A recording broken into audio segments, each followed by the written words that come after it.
prostitutes are not feminists. Okay? There's a whole thing about that.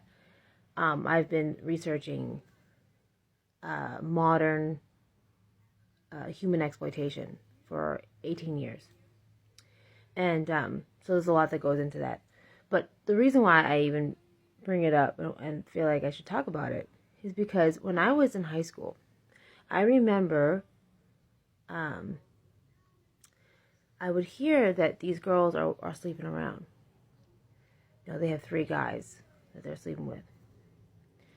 And, or they're just giving BJs, like, out. They're just giving BJs.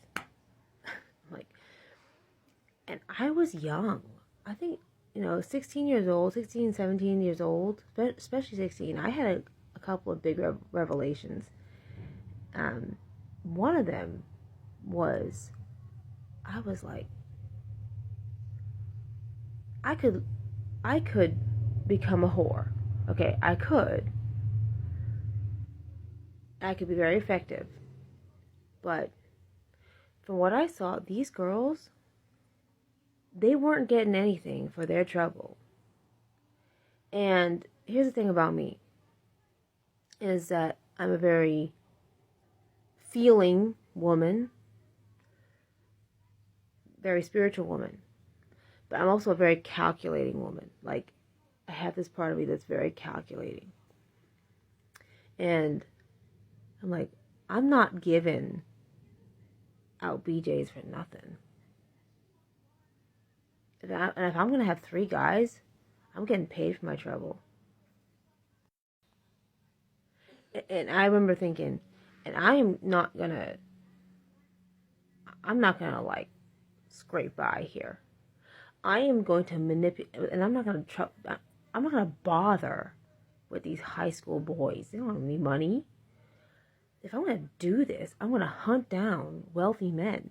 We went to school in a very wealthy neighborhood. Long story. Maybe I'll give you the long version on TikTok sometime, but I was indentured. To wealthy people. And one of the things that they did to manipulate my family and to subjugate me and abuse me was that one of the things that they did was they were like our benefactors. So I went to a very kind of uppity school. I was well educated. Maybe I was so calculating and wise about this stuff because I was already in that situation, but not by choice. I was indentured. I was sold into that situation. Anyway, I was like, I'm gonna hunt down wealthy men. I'm gonna get paid handsomely, and then I'm gonna disappear. Buy myself a ranch with horses and a mansion. And I'm just gonna disappear. There is no such thing as a halfway crook. Okay, you're either in or you're out. And I did a video recently, or just before this, about how I hate feminism with a fiery passion because feminism teaches women that you can do both.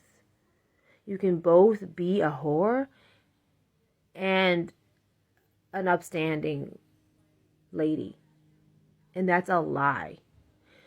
That's a lie. And actually, the more I talk about it, the more I'm like, the reason why I think I was so wise to this stuff is because I was sold into an indentured servitude, and my body and my mind and my life are not my own.